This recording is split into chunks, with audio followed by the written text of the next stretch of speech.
Maybe to give an example, and this was something that came up in one. Suppose I wanted to teach students linked lists. I want you to really get linked lists well. And I had sort of thought about this, like, what is the way in which I can test students' understanding of linked lists?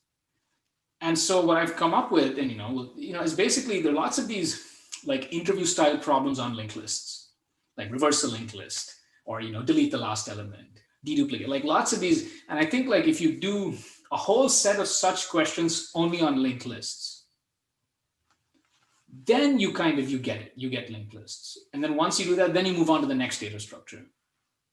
And these things is not rocket science. You Google, and then there are lots of like Geeks for Geeks or whatever, all these websites that have all these problems, which are excellent problems. But I don't think it's in many students' horizon that I need to do that. Some of them do, but for many of them, especially I think like those who are first gen, or those who don't come from a background where they have knowledgeable people around them who can give them this advice, they're not, because no course is going to tell you go and do these 10 problems. And a student might think, I don't need to do those 10 problems, I need to do the homeworks.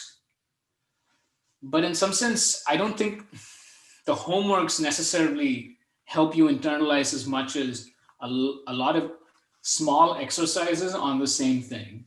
You do all of those and then you move on to the next thing. I don't know if that, something like that. Like, so this is sort of what I've been increasingly converging towards in one-on-one, which is coming up with like lots of little problems that you solve.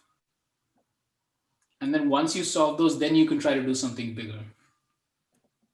And then having that, for like every like different data structures or different concepts to then sort of cover that.